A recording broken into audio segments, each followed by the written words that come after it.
सरपंच किसी प्रकार के किसी पुरस्कार से हमें नवाजे, कोई पुरस्कार दे तो हमने कोई ना कोई छोटा या बड़ा काम किया होगा तो ही मिलता है। कोई हमसे पूछता है कि आपको ये पुरस्कार क्यों मिला, तो हम बताते हैं कि हमने ये काम किया है इसलिए हमको मिला। सबसे बड़ा पुरस्कार ही ये है कि हमें मनुष्य तन मिला। उसमें भी बड़ा पुरस्कार ये, उसमें भी भाग्य की बात ये कि हम भारत की भूमि पर जन्मे। विचार करें, अगर यही मनुष्य तन किसी और विदेश में मिल जाता, किसी और देश में मिल जाता, तो क्या ऐसा बैठकर भजन कर रहे होते? वहां शांति से बैठने का समय नहीं है, वहां इतनी देर कोई शांति से नहीं बैठ सकता। क्यों? समय नहीं है, भाव नहीं है, और तो और उनका तो कोई भगवान ही नहीं है। विचार करें, एक बार सोच कर देखिए कि मैंने ऐसा क्या कर दिया, मैंने ऐसा क्या काम किया है जिसके कारण ठाकुर इतना रीझ गया, इतना प्रसन्न हो गया। एक तो मनुष्य जन्म दिया, दूसरा भारत की भूमि पर, तीसरा मध्य प्रदेश। हमारे पूरे देश में अगल बगल कुछ भी होता रहे, हम एमपी के लोग बड़े सुरक्षित रहते हैं। हाँ, अब इतना बड़ा तूफान आया समुद्र में, हमें कुछ हुआ नहीं, क्योंकि हम बीच में बैठे हैं। भूकंप आते हैं, यूपी तक आते हैं, लेकिन हमें कुछ होता है नहीं। क्यों? क्योंकि हम बीच में बैठे हैं। और बीच में बैठा हुआ कौन होता है? जो गोद में बैठा हुआ। विचार करें, ऐसा कौन सा काम कर दिया जो भगवान ने मध्य प्रदेश में मुझे जन्म दिया। कहाँ जहाँ दो दो ज्योतिर्लिंग है, एक तरफ बाबा महाकाल, एक तरफ ओंकारेश्वर, माँ नर्मदा जिसे कलयुग की गंगा कहा गया है। हम कई बार विचार कर लेते हैं कि मनुष्य का जन्म मिल गया भगवान। कभी कभी अपनी परेशानियों से इतने परेशान हो जाते हैं कि कहते हैं अब दिया तो दिया, दोबारा मत देना। हाँ, कहीं पेड़ बना देना, कहीं पौधे बना देना, कहीं पत्थर बना देना, लेकिन मनुष्य मत बनाना। लेकिन एक बार विचार करके तो देखो कि ऐसा कौन सा काम कर दिया था जिसके कारण ये मनुष्य जन्म लिया। और सरल और नीचे आए, ऐसा कौन सा काम कर दिया कि माँ नर्मदा के इतने समीप हम विराजमान हैं। और यहाँ नर्मदा नहीं थी, लेकिन भाव इतना परिपक्व हो गया कि नर्मदा को भी आना पड़ा महाराज। आइए, नर्मदा स्नान करने के लिए अपने बुजुर्गों से पूछे, हम ये बुजुर्ग दादाजी बैठे हैं, नर्मदा स्नान करने के लिए आज से 50 साल पहले बैलगाड़ी से जाना पड़ता था। हाँ, अमावस्या नहानी है तो तेरस को घर से निकलते, मेरे खुद के दादा, मेरी खुद की दादी तेरस को घर से निकलते बैलगाड़ी से, जब अमावस्या के दिन नर्मदा स्नान कर पाते। लेकिन वो हमारे लिए कितनी सरल हो गई, कितनी सहज हो गई कि आज खंडवा में बैठे हैं, रामनगर में बैठे हैं, अर्जी लगाई, माँ अमावस्या को तेरे द्वार नहीं आ सकते। उसने कहा चिंता मत कर, 12 महीने 7 दिन मैं तेरे घर आने को तैयार हूं। और कितनी सरल होगी वो, और वो कितनी सरल होगी हमारे लिए। विचार करें कि हमने मनुष्य जन्म पाया, भारत की भूमि में पाया, मध्य प्रदेश में है हम, खंडवा जिला, खरगोन जिला, जो संतों की नगरी कही गई है। खंडवा जिला श्री धुनी वाले दादाजी महाराज, खरगोन जिला सियाराम बाबा। हाँ, विचार करें, हम कोई साधारण नहीं है। और अगर गहराई में जाएं तो एक विचार मन में आता है, ये सब तो ठीक, लेकिन मुझे अभिमान तो इस बात का है कि मैं एक सनातनी हूँ। मुझे सनातन धर्म में जन्म मिला है, और सनातनी होने के नाते हम जानते हैं अधिक मास का क्या महत्व है, हम जानते हैं सावन का क्या महत्व है। किसी और से पूछो, जानेगा वो? उसके लिए जैसे 12 महीने वैसे ये महीने, लेकिन हमारे लिए सावन का अधिक महत्व है, पुरुषोत्तम मास का उससे अधिक महत्व है, कार्तिक के महत्व को हम जानते हैं, चैत्र वैशाख के महत्व को हम जानने वाले हैं। एक बार मुड़कर देखें, उससे पूछें कि ऐसा कौन सा काम किया था, ऐसा कौन सा हमने पुण्य किया था, ऐसे कौन से भाव पर तू रीझ गया कि सावन का महीना जो हर का है, बाबा भोलेनाथ का है, उसमें बीच में अधिक मास जो हरि का है, तो मैंने ऐसा कौन सा पुण्य कर दिया। हे कृष्ण, हे राधे रानी सरकार, हे राम, हे बाबा भोलेनाथ, हे बजरंगबली, मैंने ऐसा कौन सा काम कर दिया, मुझे तो याद नहीं आता कि तू इतना रीझ गया कि हर और हरि के मिलन में श्रीमद् भागवत कथा में मुझे बिठा दिया। एक बार अगर पीछे मुड़कर देखे ना तो हमें लज्जा आ जाएगी कि ठाकुर मैंने तो ऐसा कोई काम नहीं किया।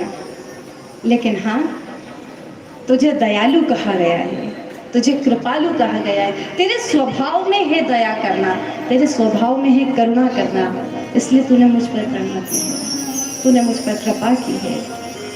7 दिन का पांडाल, अधिक मास में सावन का महीना, जहाँ हर और हरि दोनों का मिलन, श्रीमद् भागवत कथा, वो इंद्रदेव की वर्षा जिसमें माँ नर्मदा को हम माने, तो विचार करना, मन में भाव आएगा कि मैंने तो ऐसा कोई काम नहीं किया, लेकिन फिर भी तूने मुझ पर करुणा की है, कृपा की है। 7 दिन हम और आप भगवान की कुछ लीला कथाओं का गुणगान सुनेंगे। भागवत कथा कोई साधारण ग्रंथ नहीं है, कोई पुस्तक नहीं है। इसके पहले भी मैंने कथा जब यहाँ अंजन गांव में की थी, मुझे बहुत अच्छा लगा और तब से मैं प्रतीक्षा कर रही थी जब आखिरी दिन अनाउंसमेंट करवाया कि अब सावन में आने वाले अधिक मास में हम कथा कराएंगे, गांव वापस आना है। तब से इंतजार हो रहा था कि कब अधिक मास आए, कब सावन का महीना आए और कब मैं अंजन गाँव। क्यों? कारण क्योंकि हमारा भाव जुड़ गया है ठाकुर के साथ, हमारा प्रेम जुड़ गया है कृष्ण के साथ। हमने प्रथम दिवस कथा में श्रवण किया था, 7 दिन की कथा आपने तब भी सुनी, 7 दिन की कथा फिर सुनेंगे। लेकिन कथा में प्रवेश करने उसके पूर्व मैं केवल इतना जानना चाहती हूँ कि उस 7 दिन की कथा में जीवन में कोई परिवर्तन आया या नहीं। युवा बहनें बैठी हैं, भाई लोग बैठे हैं और आशा करते हैं कि वो और पधारें, क्योंकि मेरी कथा के मुख्य श्रोता मैं उन्हीं को मानती हूँ। जब वृद्ध कथा सुनते हैं ना तो मुझे लगता है कि मेरे पितृ कथा श्रवण कर रहे हैं, मेरे भगवान, मेरे इष्टक, मेरे गुरु, मेरे सदगुरु कथा श्रवण कर रहे हैं, आत्म शांति होती है। लेकिन जब युवा कथा सुनता है ना तो लगता है मेरा मन कथा सुन रहा है, चंचल मन को कथा सुना रहा है।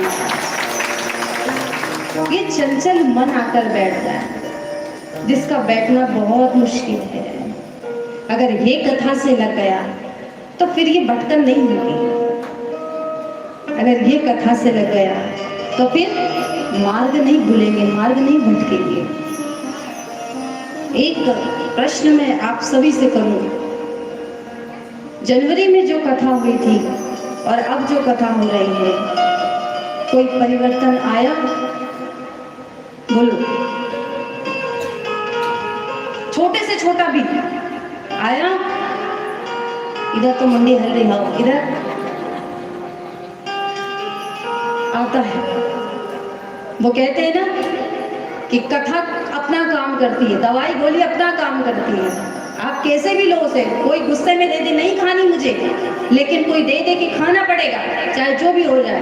आप गुस्से में भी खाओगे तो भी वो गोली काम करेगी, आप प्रेम से खाओगे तो भी वो गोली काम करेगी। डॉक्टर की दी हुई 5 रुपए 10 रुपए की गोली जब काम कर सकती है तो ये तो श्रीमद् भागवत कथा है, कृष्ण की कथा है। क्या ये काम नहीं करेगी महाराज?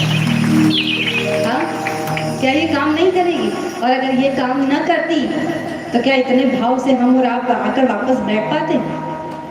विचार करें। तब भी हमने कथा में प्रथम दिवस कथा के वक्ता और श्रोता पर विषय वार्तालाप किया था, चर्चा की थी कि कथा के श्रोता कैसा हो, कथा का वक्ता कैसा हो।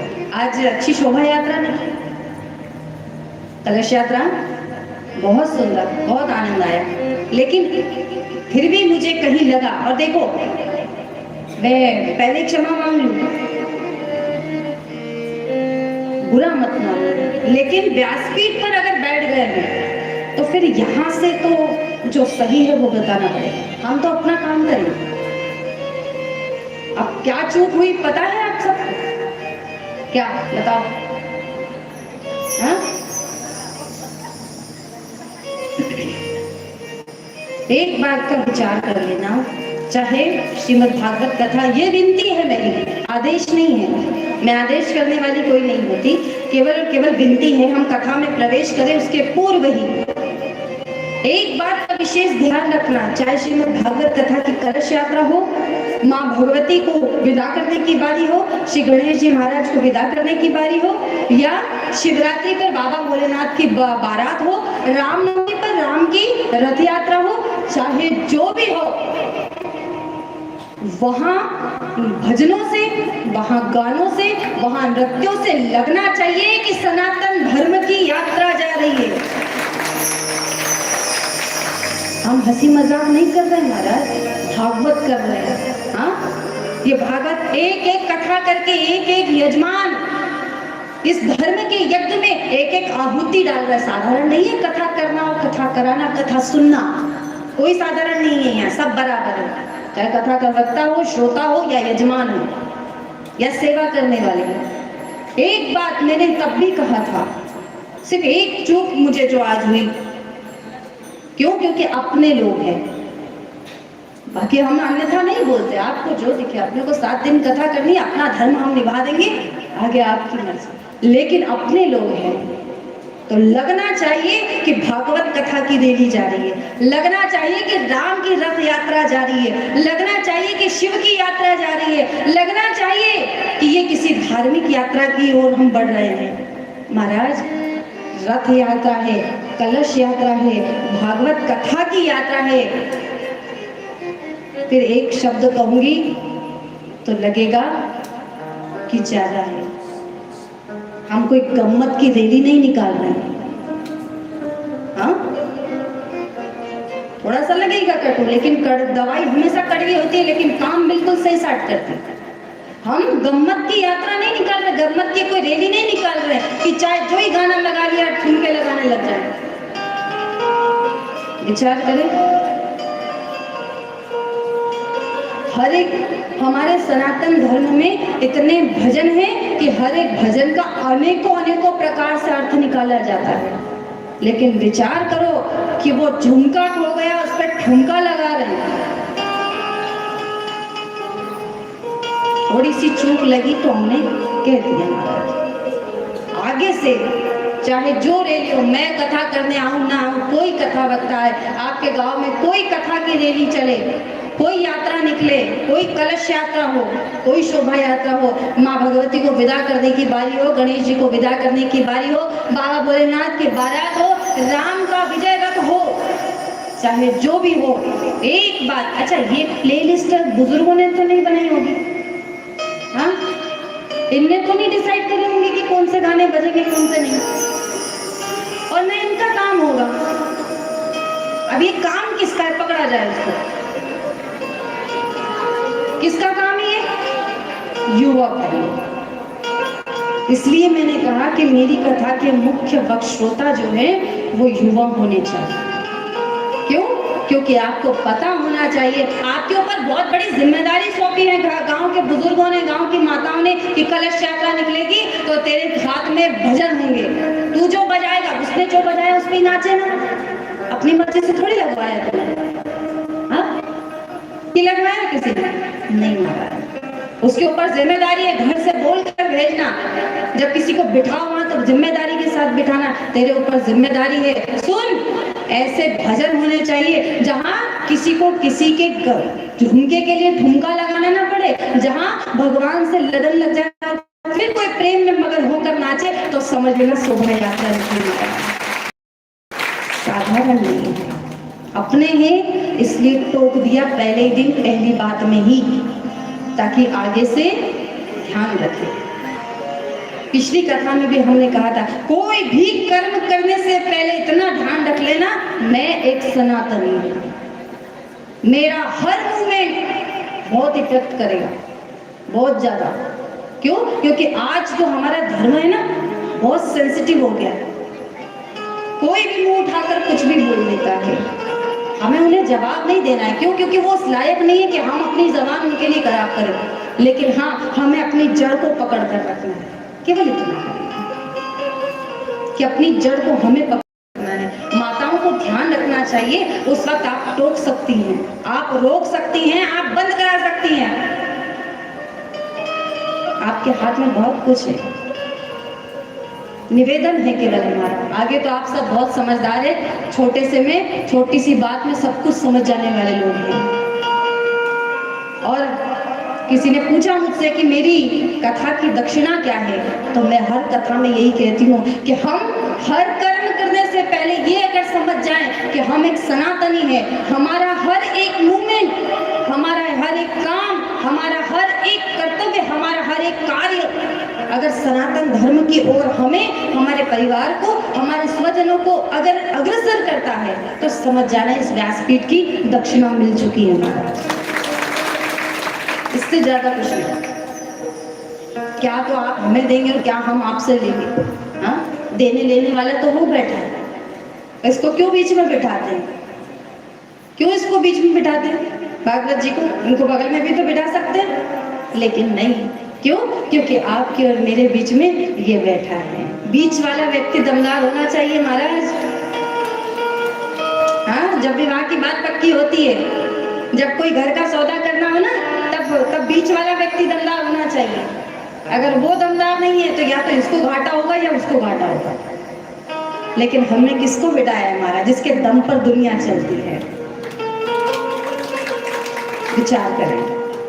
और कथा के वक्ता और श्रोता हम सनातनी हैं। हमारी सनातन धर्म में हर एक कार्य के लिए कुछ ना कुछ नियम बताए गए। हर एक छोटे से छोटा पूजन होगा ना, उसके लिए भी नियम है। घर में जब आप बाल कृष्ण को नहलाने के लिए भी बैठे हैं, घर के भगवान की मूर्तियों की पूजन करने के लिए भी बैठे हैं, तब भी नियम बताए गए हैं। आसन, एक आसन होना चाहिए।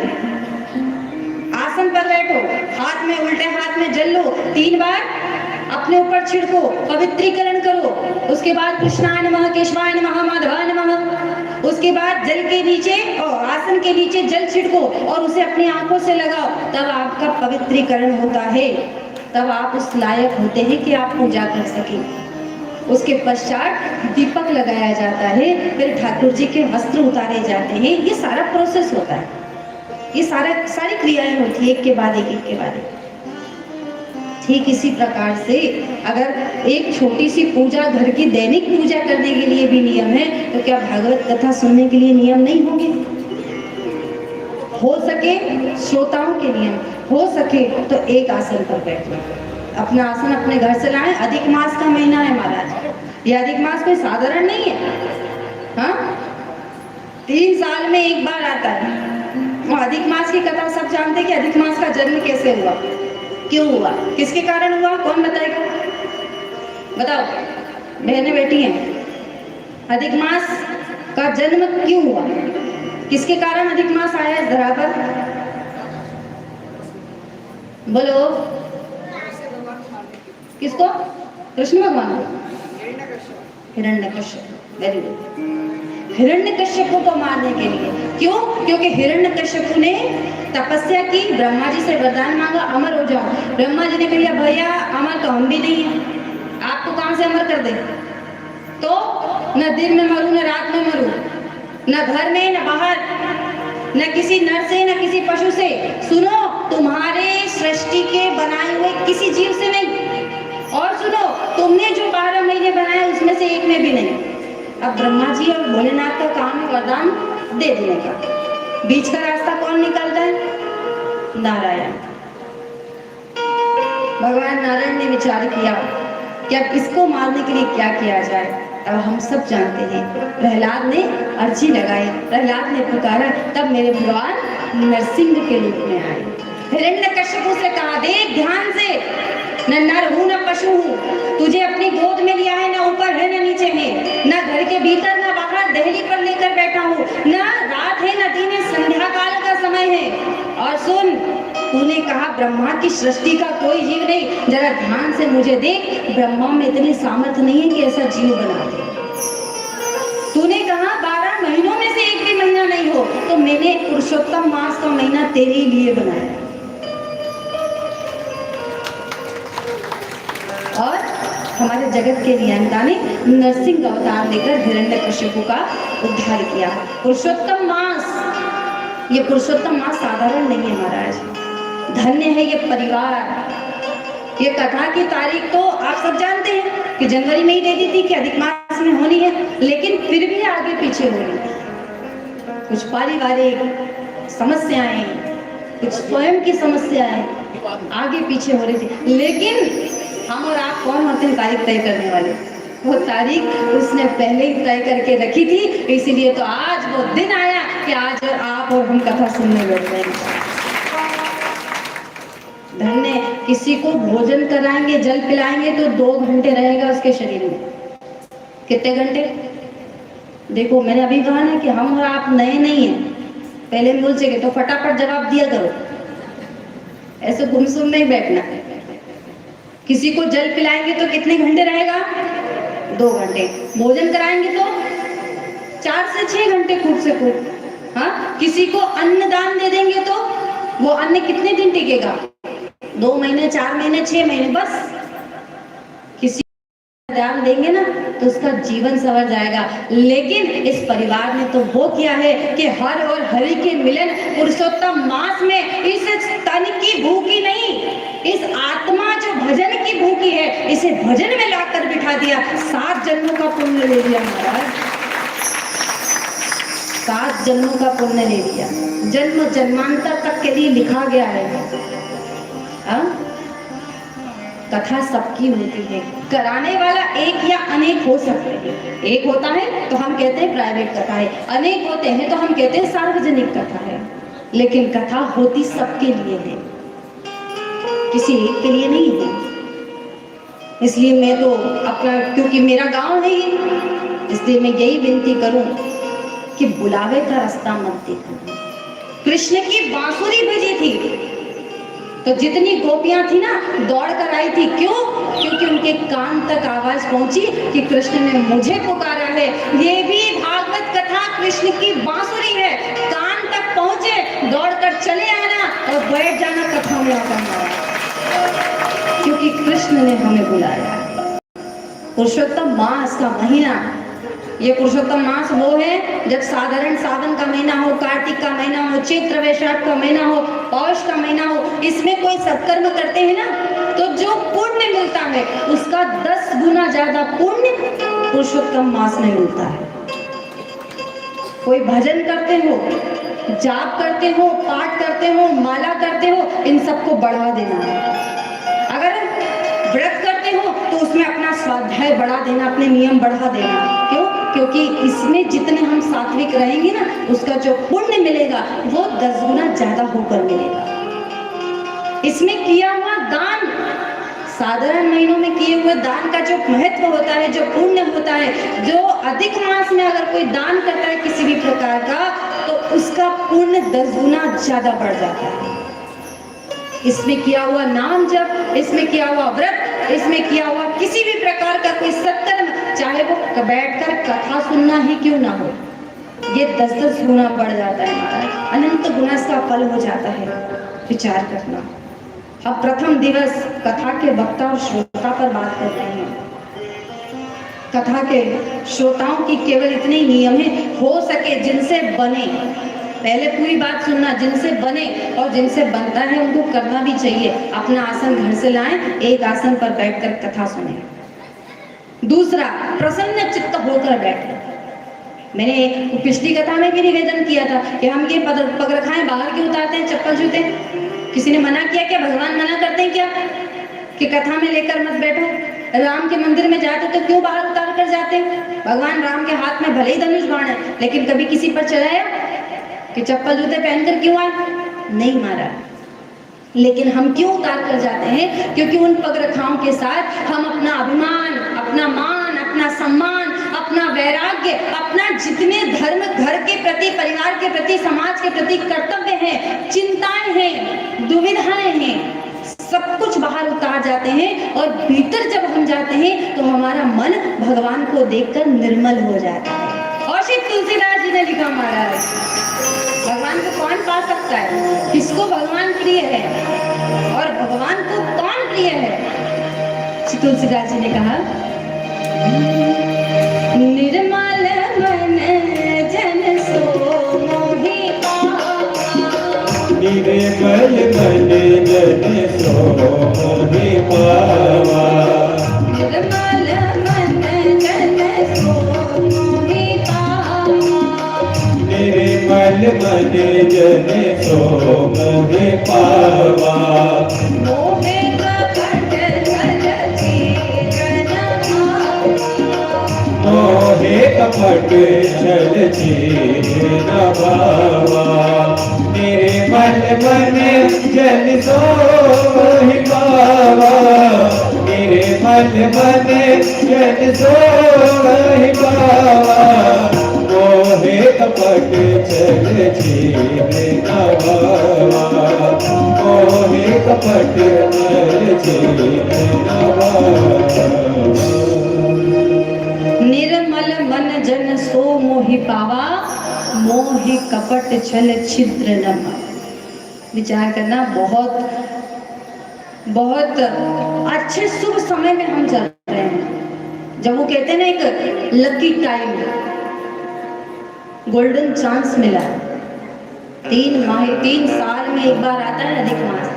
आते 3 साल की किसने जाने कौन कहाँ। हाँ, हम आते पल की नहीं जानते कि आज यहाँ कल आएंगे कि नहीं आएंगे। इसलिए जो बनता है कर लो। नाम जप करते हैं खूब बढ़ा दो, भजन करते हैं बढ़ा दो, मंदिर जाते हैं तो दर्शन का समय बढ़ा दो। अगर दान करते हैं, दान करने का मन में भाव है, उसको बढ़ा दो। महाराज, पुरुषोत्तम मास में हमें कथा श्रवण करने का ये सुअवसर मिला है। कथा के श्रोताओं का इतना ही नियम है। वैसे तो मैंने कल शाम को जब हम आए, और योग संयोग ऐसा कि जब पिछली बार आए थे तब भी राम दरबार में आरती चल रही थी, और जब इस बार आए तो भी भगवान की आरती ही चल रही थी।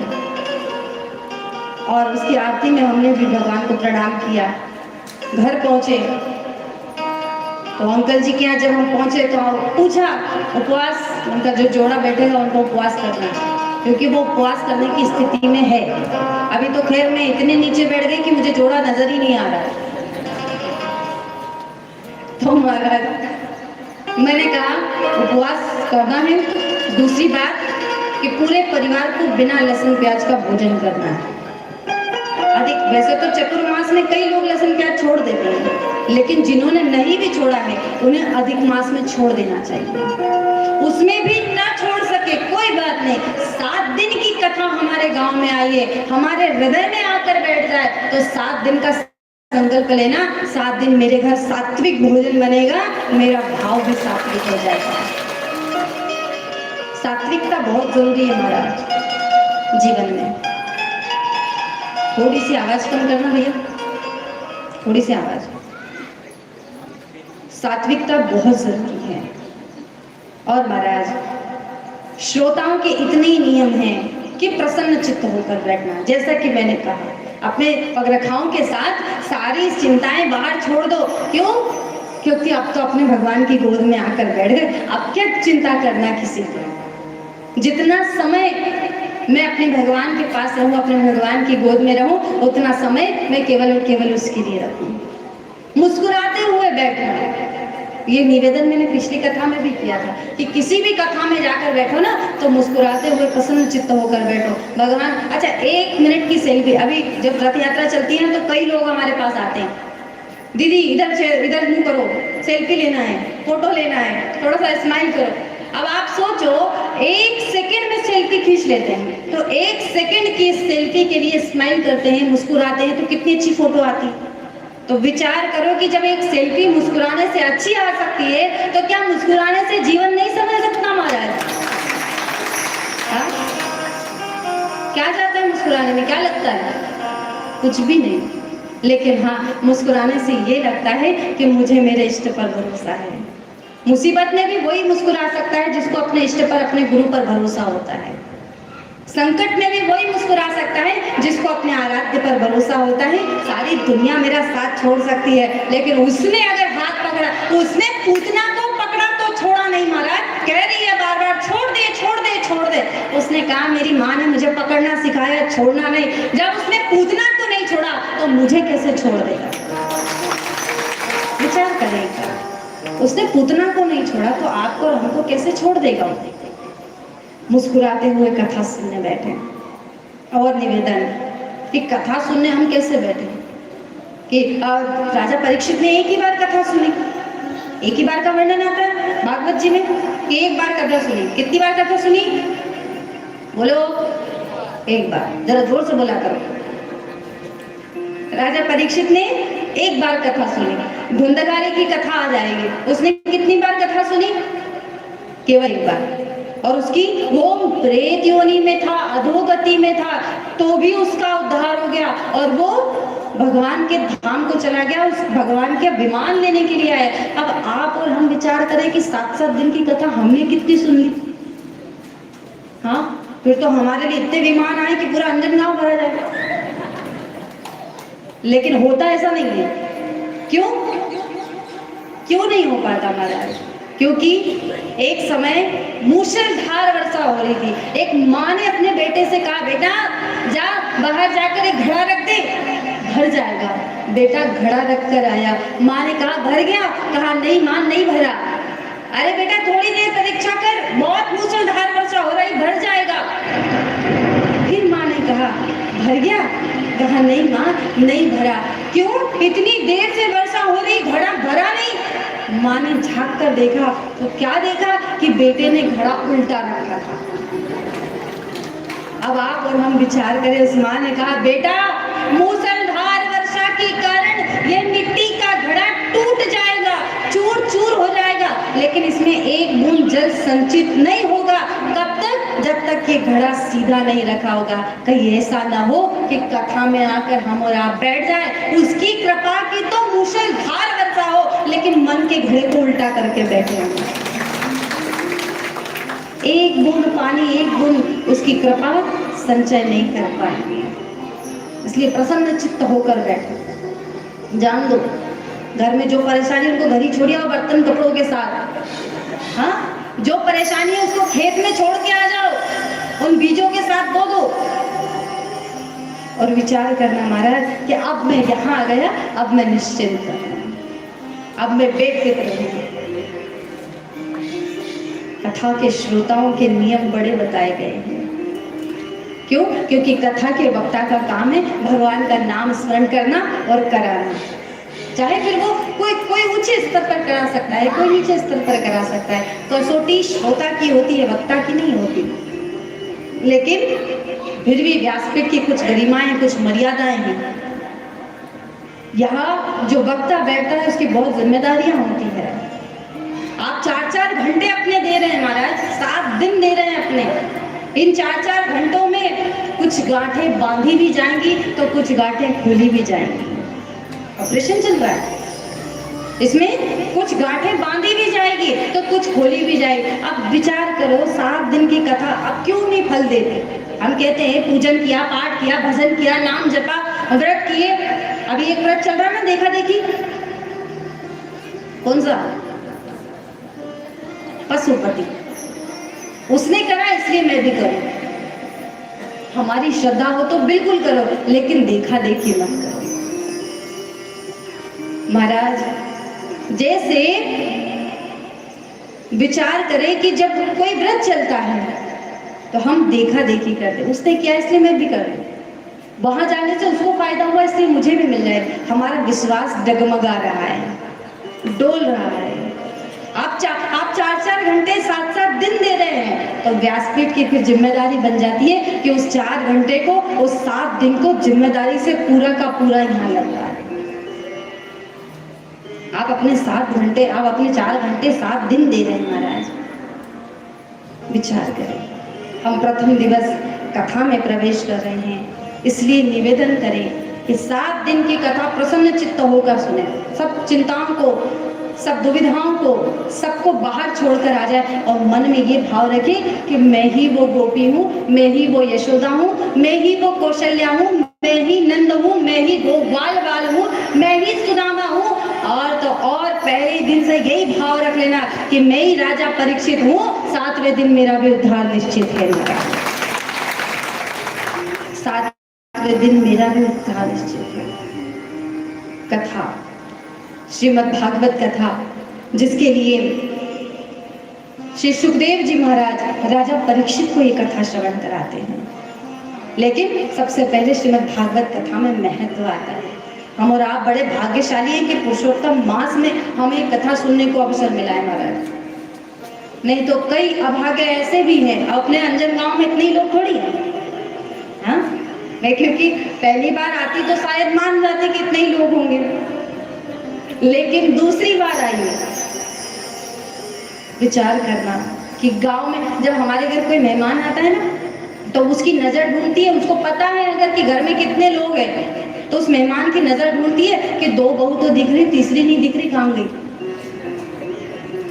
सही बात है, 2 बेटे तो दिख रहे हैं, तीसरा छोटा वाला कहाँ है। थोड़ी देर तक वो देखेगा, टकटकी लगाकर फिर पूछ भी लेगा कि कहाँ गया। तो 7 दिन के लिए हमारे जगत का नियंता हमारे घर आया महाराज, हमारे गांव आया है, क्या उसकी नजरें नहीं ढूंढ रही होगी कि बाकी कहाँ गया। विचार करें, 7 दिन की कथा का ये अवसर हम और आपको मिला है। हम भाव के साथ इस कथा में प्रवेश करेंगे। कथा के वक्ता और श्रोता के तो बहुत नियम बताए हैं, लेकिन सबसे सरल नियम ये है कि सबसे आज स्कूल में अगर पहले का समय अलग था कि जब कान को हाथ लगाते थे तब स्कूल में एडमिशन मिलता था। सही बात है, पहले कान को हाथ लगाया जाता था, हाथ पुर गया तो स्कूल में एडमिशन, और नहीं पुरा तो नहीं। यही चक्कर में मैं 2 साल घर बैठी रही, मेरा नहीं पूरा इसलिए। तो महाराज वो योग्यता तब थी, लेकिन आज अलग समय आ गया। आज क्या होता है, माता पिता एजुकेटेड है या नहीं, माता पिता पढ़े लिखे हैं या नहीं, बच्चे को घर से कुछ पढ़ा कर लाए हैं या नहीं, वो इंग्लिश में पढ़ सकता है या नहीं। जब इंग्लिश मीडियम में जाते हैं ना तो एडमिशन लेने से पहले ऑडिशन होता है, उनका इंटरव्यू होता है, उनसे पूछा जाता है अगर योग्यता होगी, पात्रता होगी तो स्कूल में एडमिशन मिलेगा। तो फिर विचार करो, जब साधारण से स्कूल में एडमिशन लेने के लिए भी योग्यता चाहिए, पात्रता चाहिए, तो क्या कथा में सुनने की, कथा में बैठने के लिए यहाँ पर कोई योग्यता और पात्रता नहीं लगेगी। हाँ, यहाँ की योग्यता और पात्रता केवल और केवल इतनी है कि श्रोता जो है उसकी योग्यता ये है कि उसको कथा के वक्ता के प्रति और कथा के प्रति श्रद्धा होनी चाहिए। कथा के वक्ता की केवल और केवल इतनी योग्यता है कि उसे अपने इष्ट पर, अपने गुरु पर भरोसा होना चाहिए, बस इतने में सब काम हो जाता है। जब तक सत्संग नहीं मिलेगा तब तक ये मन भटकना नहीं छोड़ेगा। ये आत्मा सब जानती है, आत्मा को सब पता होता है क्या सही होता है क्या गलत होता है। जब हम कुछ गलती कर बैठते हैं ना, तब हमारी आत्मा हमें अंदर ही अंदर बता देती है कि तूने ये गलती की है, मान ले। लेकिन मानता कौन नहीं है? मन। ये मन नहीं मानने देता, ये मन नहीं झुकने देता। आत्मा को कुछ सुनाना नहीं है, आत्मा को कुछ बताना नहीं, वो सब जानती है, वो तो शाश्वत है। वो आज इस शरीर को छोड़कर निकलेगी तो तुरंत भगवान में मिल जाएगी। दुख कौन पाएगा? मन। भटकेगा कौन? मन। ये अलग अलग योनियों में कौन जाएगा? कहा मन। ये दुख का भाव किस में आता है? कहा मन में। सुख की चाह कौन करता है? मन। रे मन मुसाफिर निकलना पड़ेगा।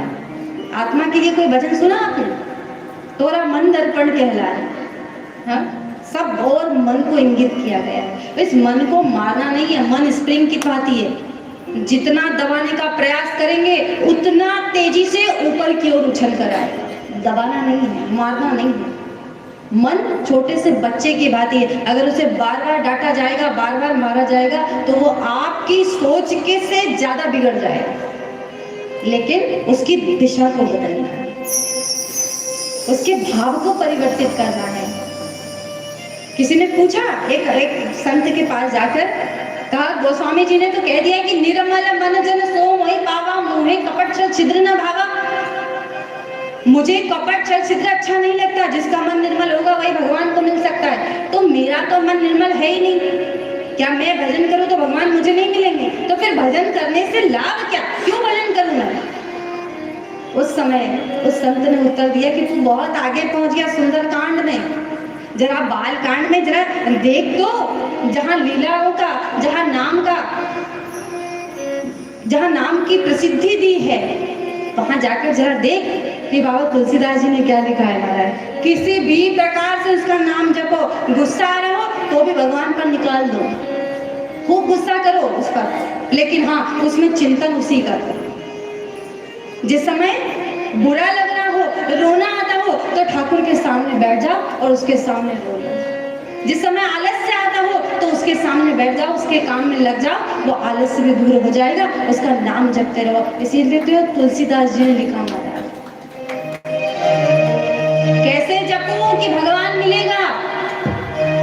तुलसीदास जी कहते हैं, भाव को भाव भाव को भाव अलग आलस हो, भाव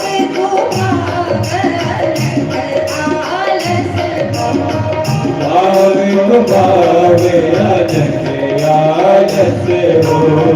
नाम जपत मंगल दिसि दस, नाम जपत मंगल दिसि दस हो। भाव को भाव अलग आलस हो, भाव को भाव अलग आलस हो। नाम जपत मंगल दिसि दस हो, नाम जपत मंगल दिसि दस हो। भाव को भाव। पिछली बार भी मैंने कहा था, पहले ही दिन, अच्छे से याद है मुझे मेरे पहले दिन की कथा, मैं नहीं भूलती। पिछली बार भी पहले ही दिन मैंने पूछा था कि रामचरितमानस किनके किनके घर है, बताओ। घर बड़े कि उतने ही है? अभी तो 2-4 ही हाथ उठ रहे,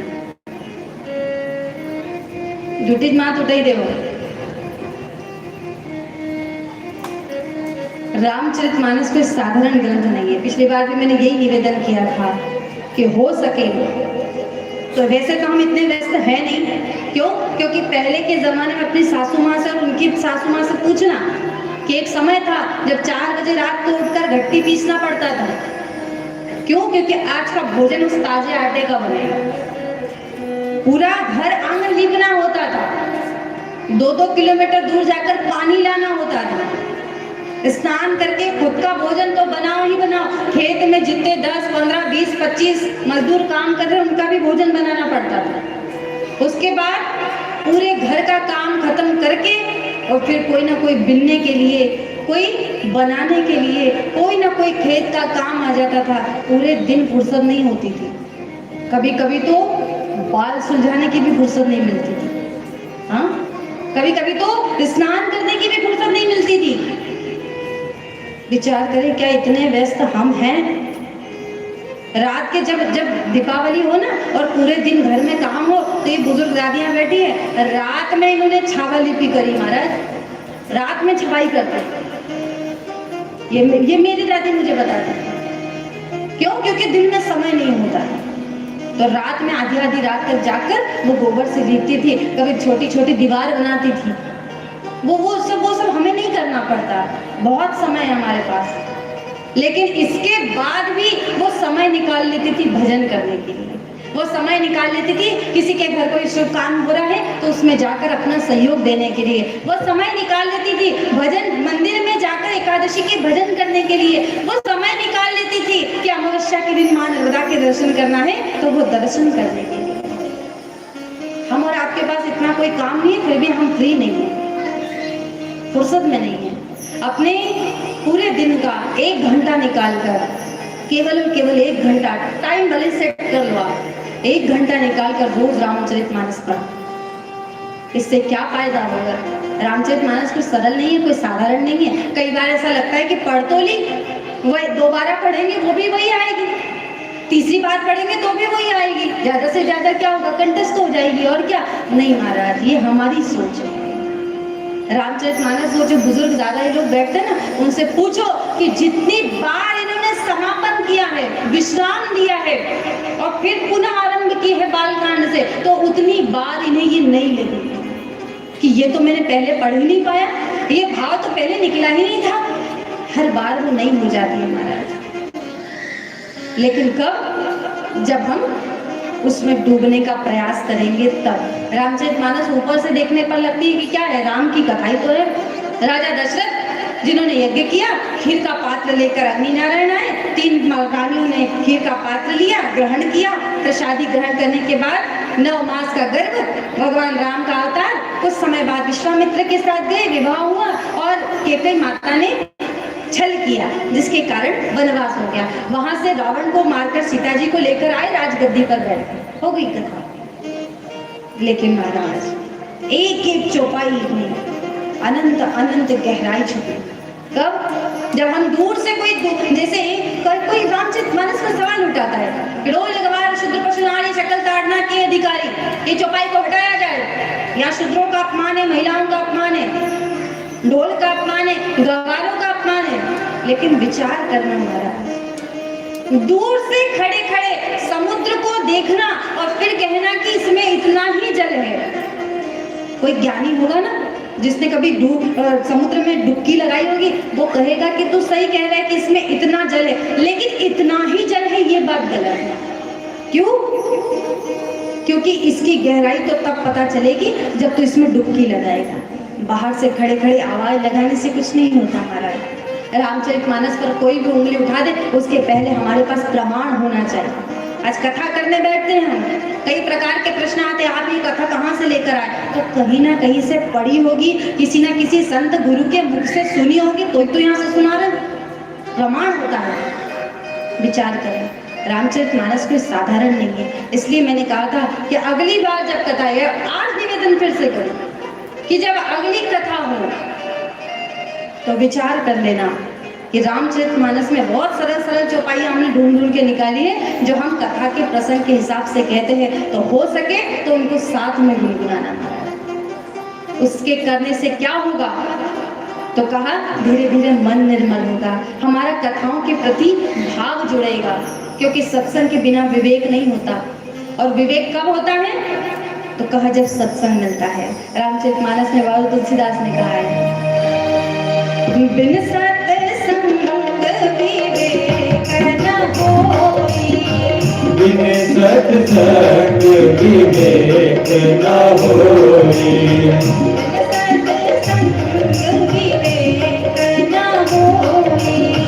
बिन सत्संग विवेक न होई,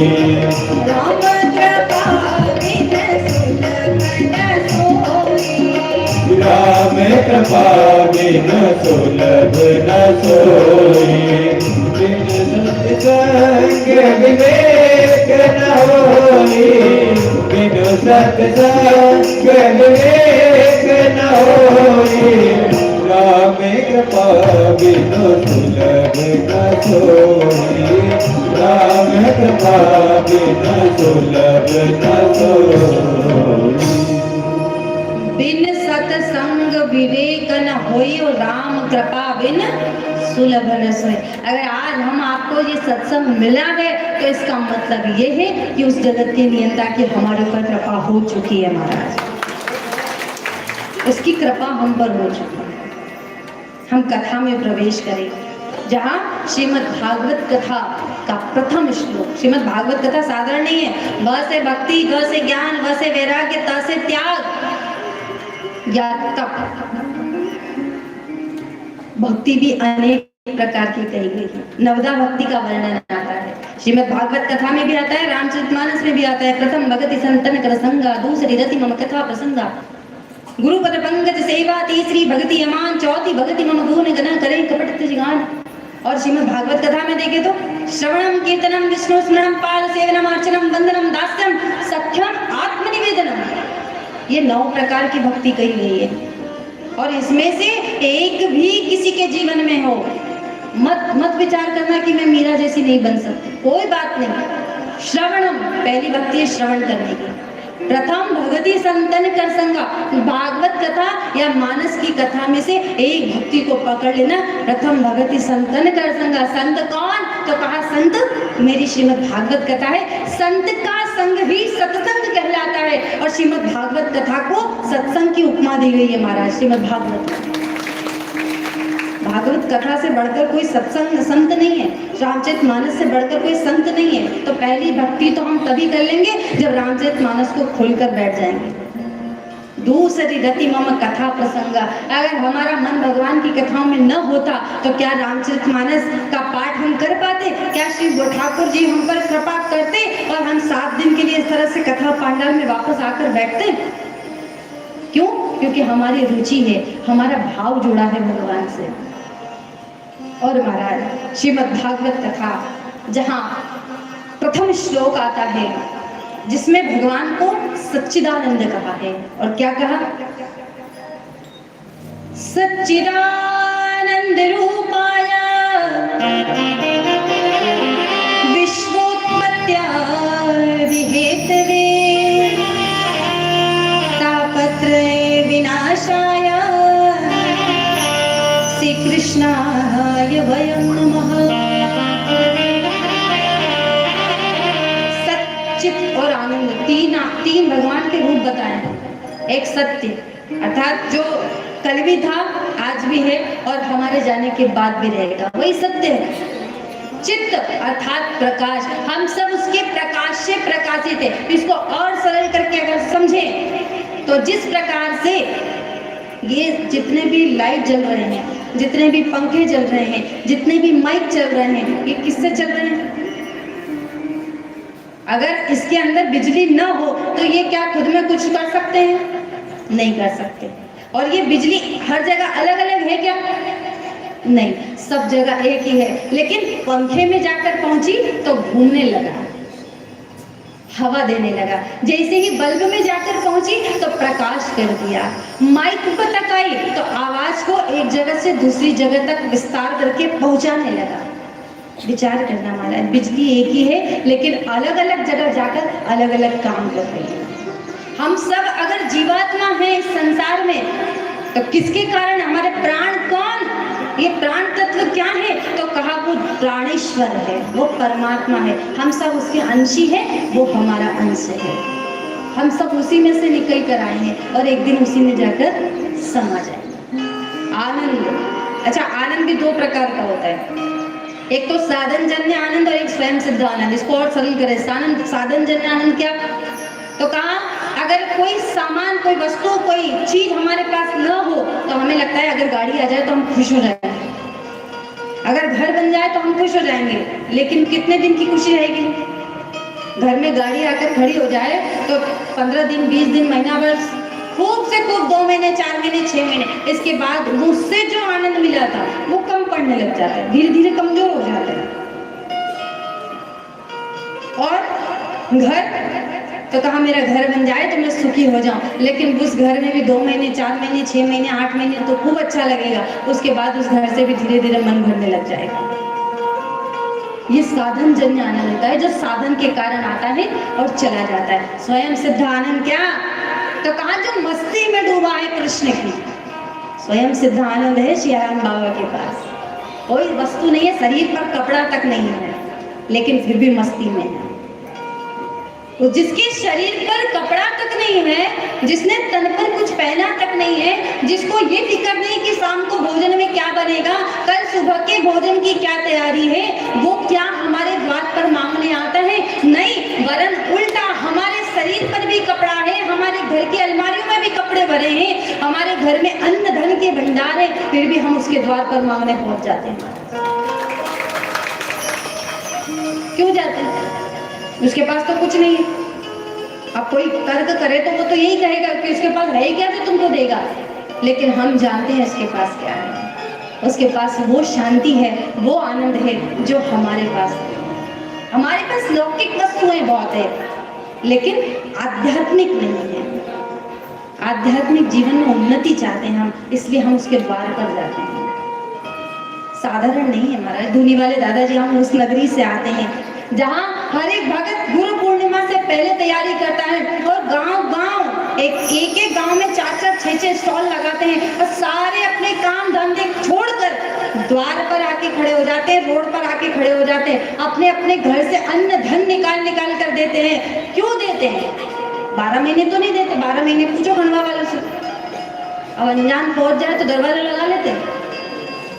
लेकिन हाँ, गुरु पूर्णिमा होगी तो आपकी गाड़ी अगर जा रही होगी ना, बीच में रोक देंगे, भैया भोजन करके जाओ, जय श्री दादाजी, नाश्ता कर लो, अरे सुनो यहाँ ना खाओ कोई बात नहीं, रख के ले जाओ, आगे खा लेना। क्यों?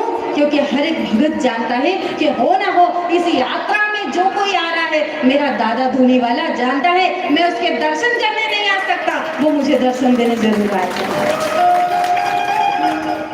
संत सियाराम बाबा क्यों जाते हैं दर्शन करने? क्या मिलता है वहाँ?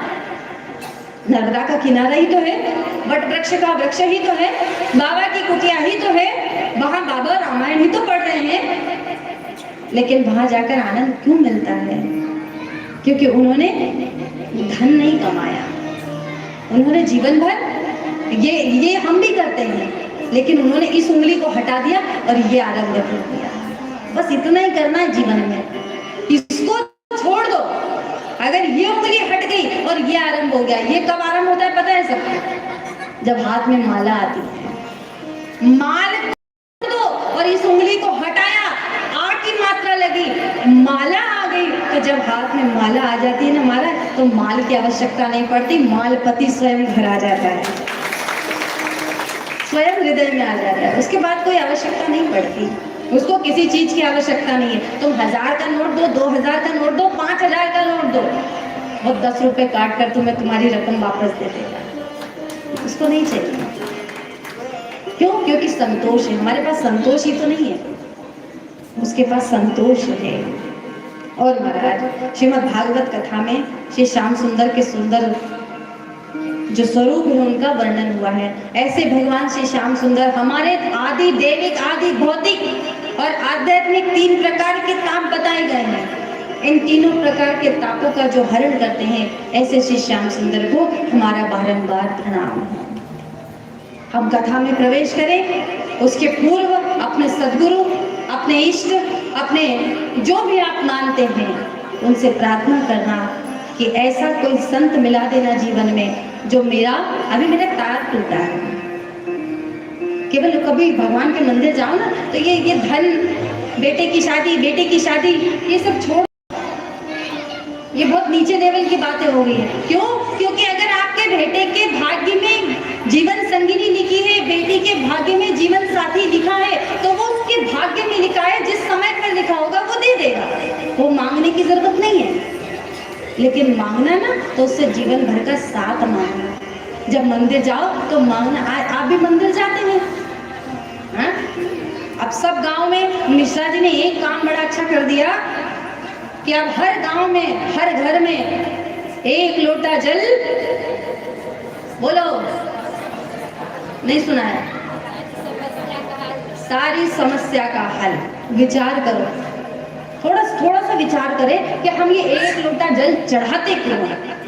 हाँ, 1 लोटा जल से भगवान प्रसन्न हो जाएंगे। आप गांव के लोग हैं, सबके घर गाय है, भैंस है, ठीक? अब आपके घर गाय 4 लीटर दूध देती है, भैंस 4 लीटर दूध देती है, बाल्टियां भरी हुई है, बगोने भरे हुए हैं, गर्म हो रहा है दूध, और अगर मैं 1 पाव दूध लेकर जाऊं और आपसे कहूं काकी जी ये दूध की चाय मेरी तरफ से बना के पी लेना, आपको हंसी नहीं आएगी? आप मेरा भाव देखकर रख तो लेंगे, लेकिन आपके मन में ये भाव आएगा कि मेरे घर में 4-4, 6-6 लीटर दूध रखा है, अगर दीदी आपको चाहिए तो आप 1 लीटर दूध ले जाओ, मुझे आपके पाव भर दूध की जरूरत नहीं है। अब आप विचार करो कि आपके घर में 6 लीटर, 4 लीटर, 2 लीटर दूध रखा है, मैं पाव भर दूध लेकर जाऊं तो आप कहेंगे मुझे इसकी आवश्यकता नहीं, लेकिन आपका भाव है तो मैं रख लूं। तो जिसके लिए 1 लोटा जल हम लेकर जा रहे हैं उसके तो माथे पर गंगा विराजमान है।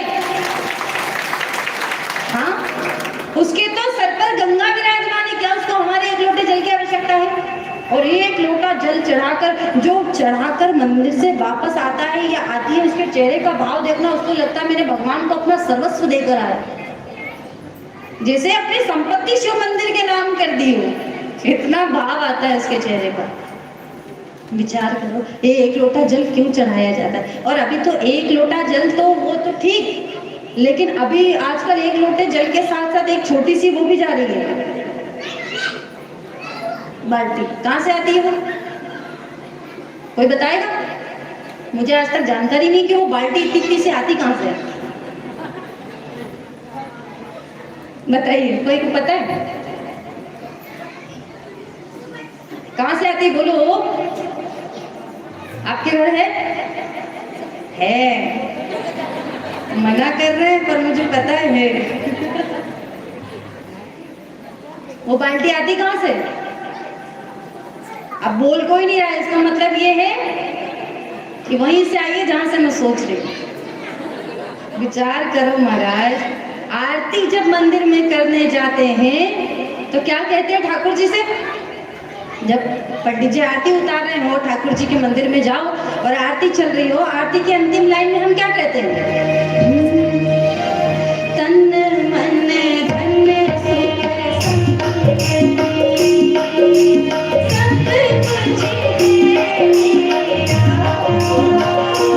स्वामी सब कुछ है तेरा,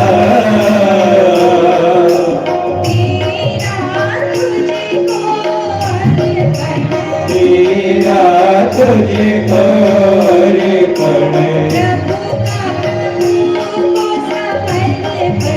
प्रभु का प्रभु को समर्पण।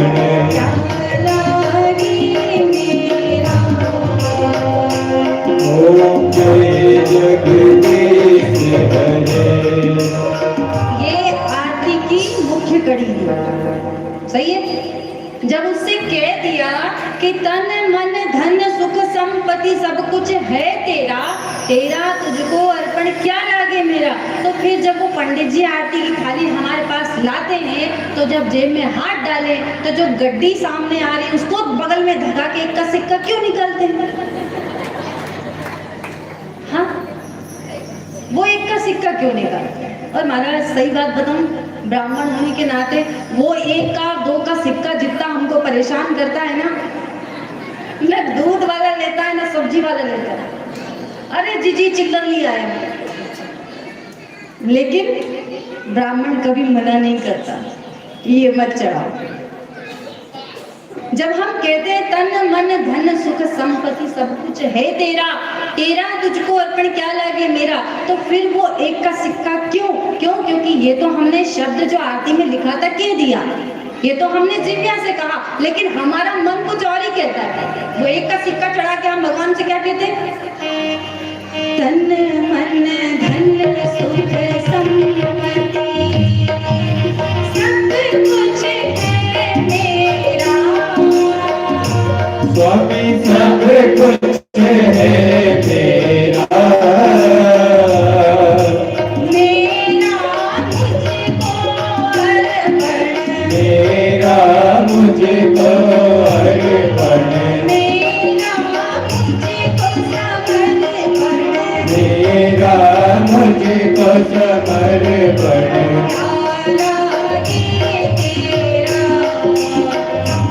ओम जय जगदीश हरे। क्या कहते हैं कि तन मन धन सुख संपत्ति सब कुछ है मेरा, मेरा मुझको अर्पण क्या लागे तेरा। हाँ, जब एक बार कह दिया कि सब कुछ तेरा है तो फिर किस बात की कंजूसी महाराज। तन भी दे दिया, मन भी दे दिया, तो इसलिए कहने का भाव ये है कि जब कथा में आकर बैठ गए, यहाँ तन दे दिया है तो तन फिर उसका हो गया। अब अभी कोई किसी और की चीज हो ना तो उसको बड़ा संभाल के रखना पड़ता है। जब तक चीज अपनी हो तो कहीं भी छोड़ दो, कहीं भी पटक दो, लेकिन कोई सोने की चीज लाकर आपको रख दे कि भैया इसे संभाल कर रखना, तो आप बड़ी हिफाजत के साथ रखेंगे उसको, संभाल कर ताले में रखेंगे, बार बार चेक करेंगे ठीक है या नहीं है। तो जब उससे कह दिया कि तन भी तेरा, तो फिर जरा संभाल कर देखो कि ये तन कहीं किसी की निंदा करने के लिए तो नहीं बैठा, कभी कभी किसी की चुगली करने के लिए तो नहीं बैठा, कभी किसी कुसंग में जाकर तो नहीं बैठा। देखना कहीं ये तन भगवान के मंदिर में जाकर बैठा है या नहीं बैठा है, सत्संग में जाकर बैठा है या नहीं बैठा। मन दे दिया उसको, फिर विचार करना कि मन मेरा नहीं है उसका है, तो विचार करके रखना कि जब उसका है तो उसकी चीज की मुझे संभाल करनी पड़ेगी, कहीं ये मन भटक ना जाए संसार में। इसलिए मंदिर में जाओ ना, उससे प्रार्थना करना, उससे कहना केवल और केवल इतनी सी बात। मैं कह ये रही थी कि हम सब बल्ब हैं अच्छे खासे, लेकिन हमारा तार टूटा है, और ये तार कौन जोड़ेगा? तो कहा कोई गुरु आकर इस तार को जो ही जोड़ेगा इसमें बिजली का संचार होगा और ये प्रकाशमान हो जाएगा। अर्थात ये जीवात्मा की लगन टूटी हुई है, इसका भी तार परमात्मा से टूटा हुआ है। मंदिर में जाओ तो उसमें भाव के साथ ये कहना कि मेरा जो तार टूटा है ना, बस ये तार एक बार जोड़ दे, इसके अलावा मुझे कुछ नहीं चाहिए। भाव के साथ कथा का प्रथम दिवस, और हम कथा में प्रवेश करने वाले हैं। कथा से पहले ये भूमिका क्यों? क्योंकि जब खेती में अन्न बोया जाता है ना, तो पहले फसल बोने के लिए खेत तैयार करना पड़ता है। खेत तैयार होगा तो बीज किसी भी हाथ से फेंक दो, वो उगेगा ही उगेगा। इसलिए हमने भी प्रथम दिवस ये खेत तैयार किया है। अब उससे अर्जी लगा दे कि बस मेरा तार हरि से जोड़ देना, इसके अलावा मुझे कुछ नहीं चाहिए। भाव के साथ मेरा तार हरि से जोड़े, कि ऐसा कोई संत मिले। मेरा तार हरि से जोड़े, कि ऐसा कोई संत मिले।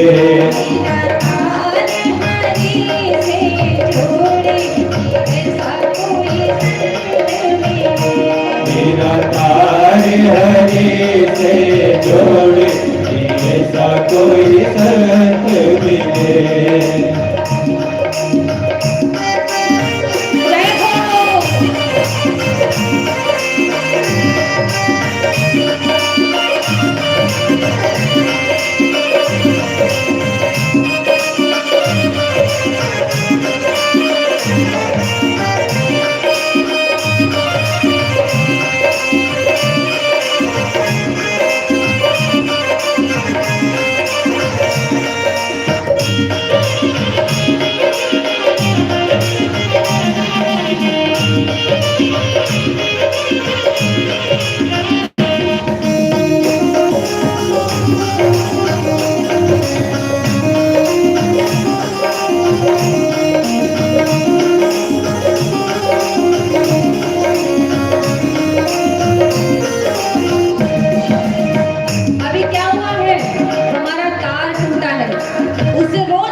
तार हुआ दियारा,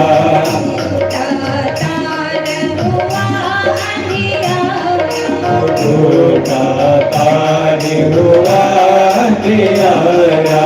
हरि मिले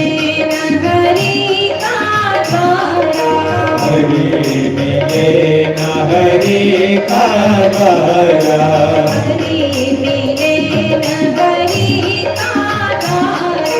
हरि मिले न हरि का द्वारा।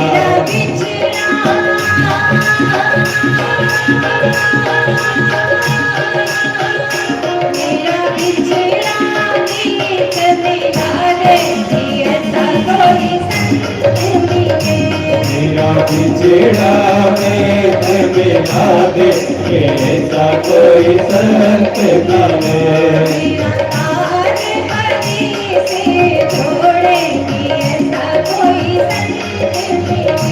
मेरा तार हरि से जोड़े, ऐसा कोई संत मिले।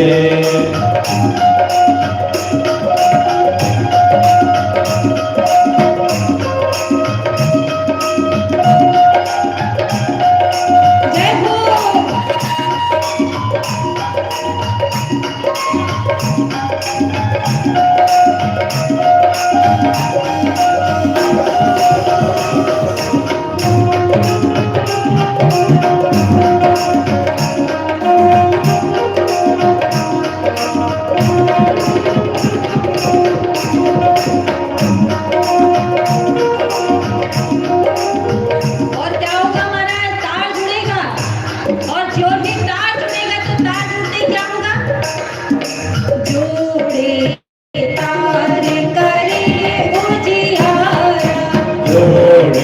तार करे उजियारा जोड़े तार करे उजियारा जोड़े तार करे उजियारा अंतर में न रहे अंधियारा अंतर में न रहे अंधियारा अंतर में न रहे अंधियारा अंतर में न रहे अंधियारा मेरा आत्मा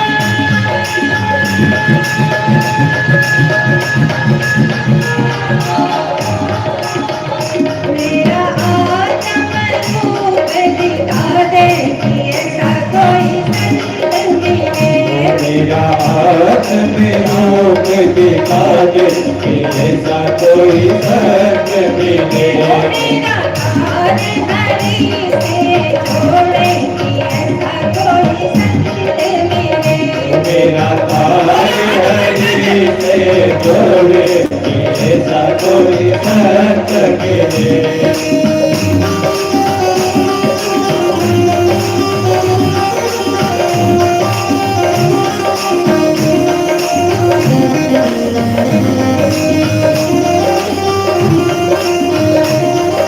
सत्य मिले मेरा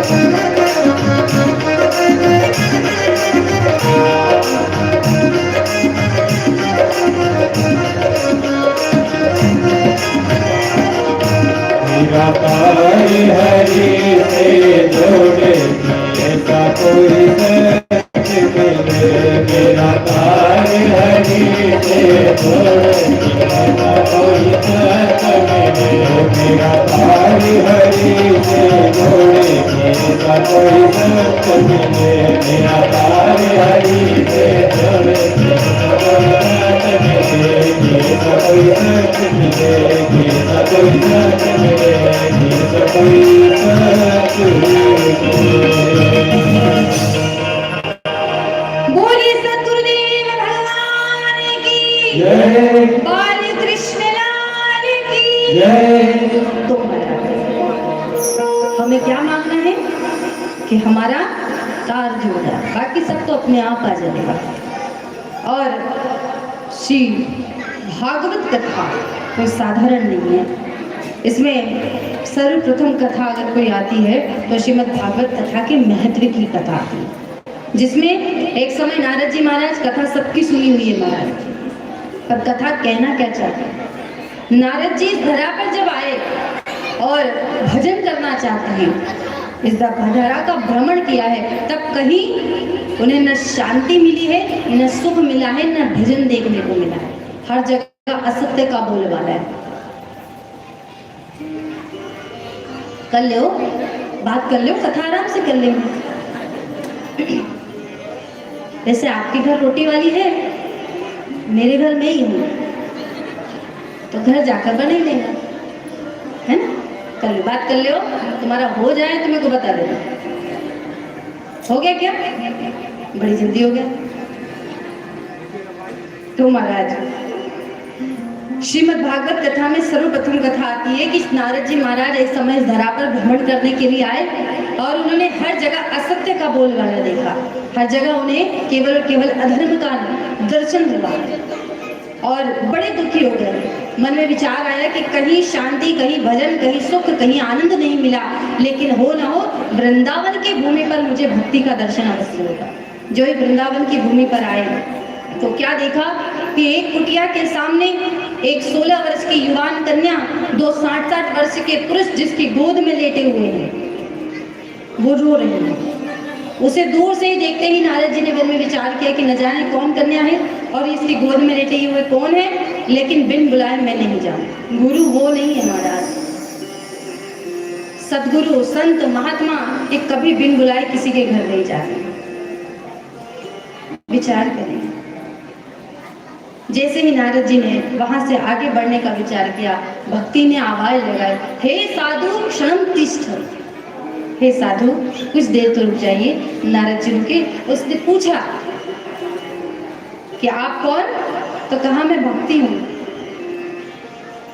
द्रविड़ देश में मेरा जन्म हुआ है, कर्नाटक में परिपालन हुआ, धीरे धीरे धीरे धीरे भक्ति जब दक्षिण भारत में जाएंगी ना, तो आज भी एकादशी के दिन वहां अन्न का दर्शन नहीं करते, कई ऐसे लोग पड़े हैं, कई ऐसे भक्त पड़े हैं। एकादशी वो नहीं, आज एकादशी अलग होती है। आज एकादशी, आज 11 मतलब आधी छोटी दिवाली, इतना बनता है एकादशी के दिन, 11 के दिन। लेकिन 11 का महत्व क्या है कि उस दिन अन्न का दर्शन भी वर्जित है।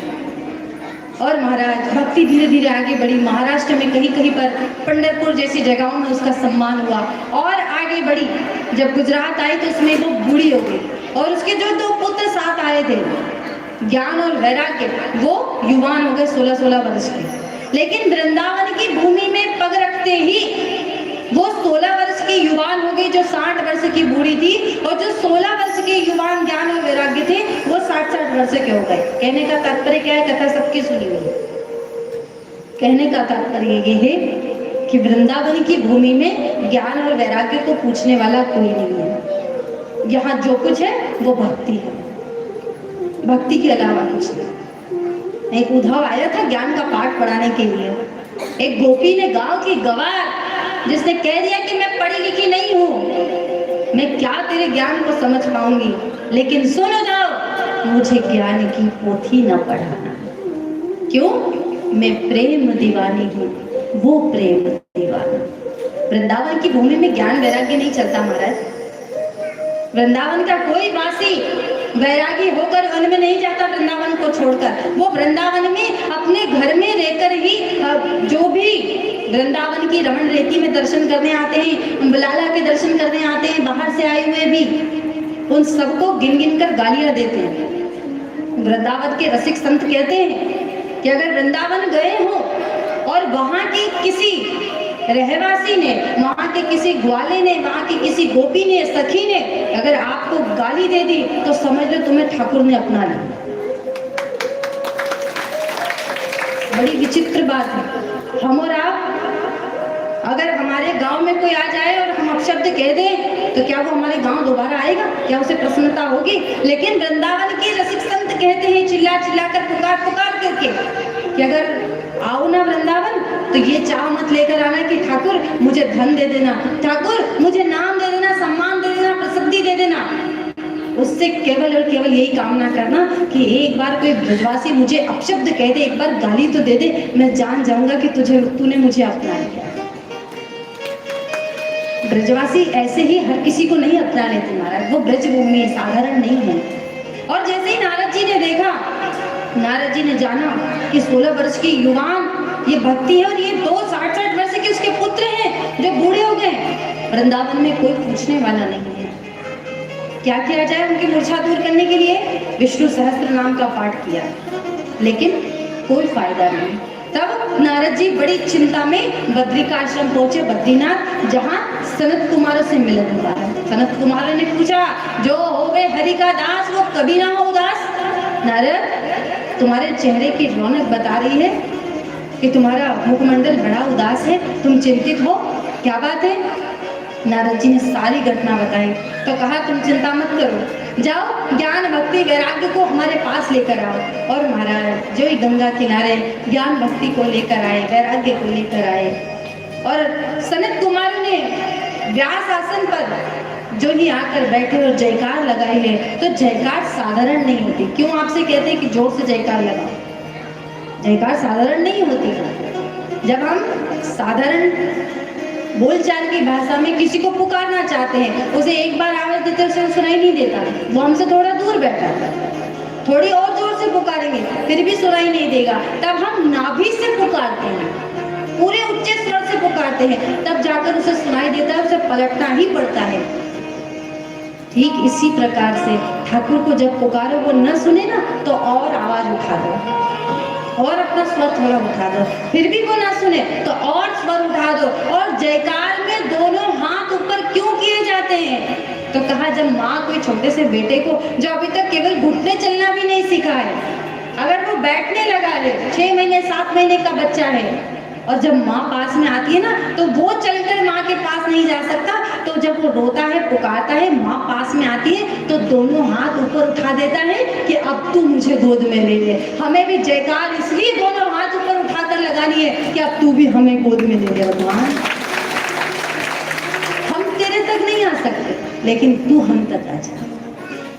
और महाराज जो ही जयकार लगाई है वैसे ही ज्ञान भक्ति के वैराग्य के ज्ञान और वैराग्य भक्ति के साथ पुष्ट होकर बैठे और 7 दिन की जब कथा श्रवण की है, अंतिम दिवस अंत में चतुर्भुज नारायण माँ महालक्ष्मी के साथ प्रकट होते हैं और सबने जोरदार जयकारा लगाया है, बोलिए वृंदावन बिहारी लाल की जय, राधे रानी सरकार की जय। और महाराज जो ही जयकार हुई है, नारद जी बड़े प्रसन्न हुए। इसी श्रीमद् भागवत कथा में एक और दृष्टांत आता है आत्मदेव ब्राह्मण का।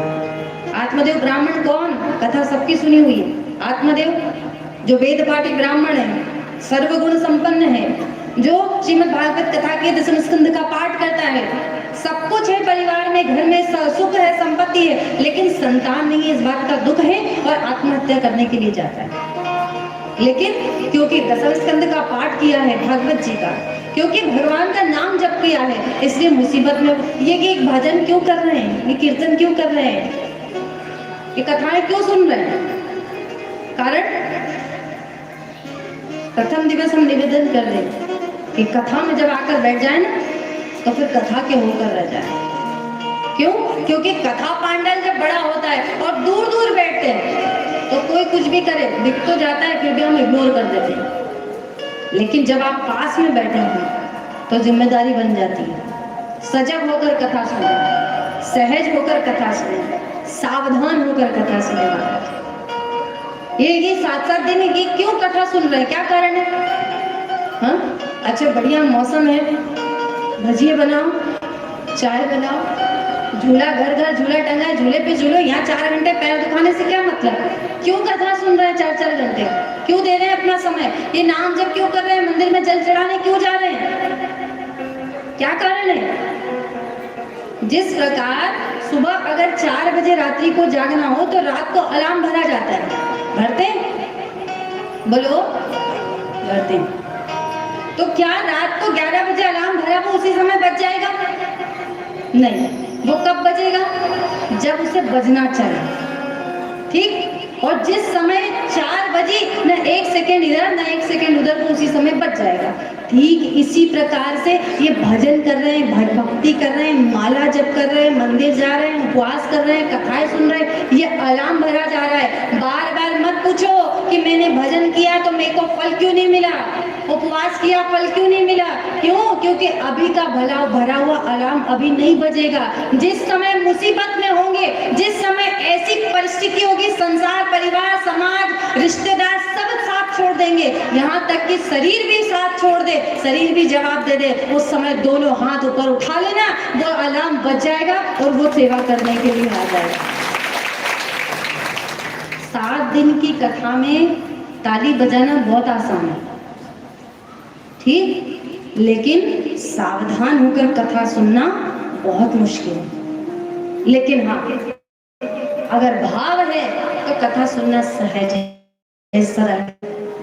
विचार कर लेना कि 7 दिन में क्या इस घड़े को उल्टा रखना है या सीधा रखना है। अगर सीधा रख दिया तो बहुत कुछ पा जाएंगे, और अगर उल्टा रह गया तो 7 दिन में चाहे भगवान ही क्यों ना प्रकट हो जाए तो भी कुछ नहीं मिलेगा।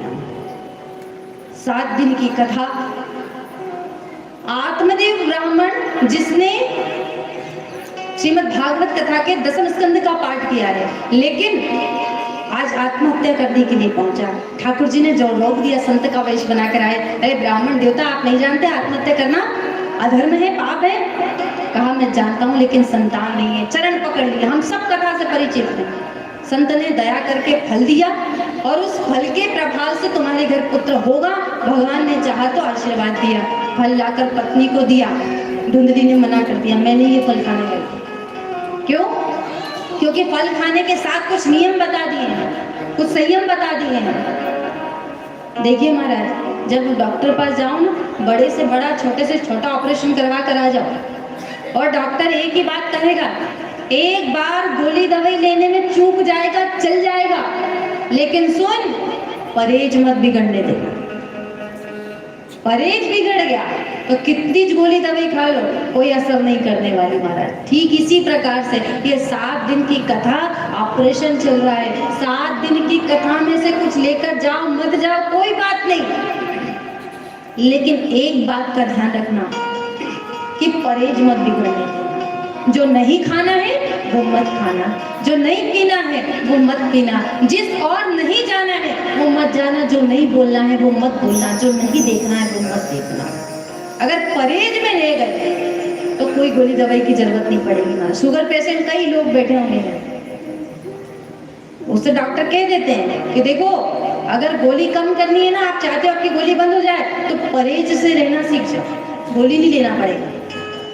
लेकिन अगर जबान की बात मान ली और मीठा भी खाया, खट्टा भी खाया, बायड़ा भी खाया, जो नहीं खाना है वो भी खाया, तो फिर तो गोली भी कोई असर नहीं करने वाली, उसका भी डोज हैवी करना पड़ेगा, उसका भी डोज बढ़ाना पड़ेगा। इसलिए विचार करें कि 7 दिन की कथा में हम क्या पा रहे हैं। धुंधकारी जैसा पुत्र आया है, बहन के माध्यम से धुंधकारी जैसा पुत्र घर में आया, वो फल गौ माता को खिलाया। गौ माता के यहाँ एक पुत्र ने जन्म लिया जिसके कान गौ के समान थे, नाम हो गया गौकर्ण। दोनों का बचपन बीता, दोनों के एक ही पिता आत्मदेव, लेकिन एक का व्यवहार कैसा, दूसरे का कैसा। एक तो पिता के समान महाज्ञानी हुआ और दूसरा महाखल।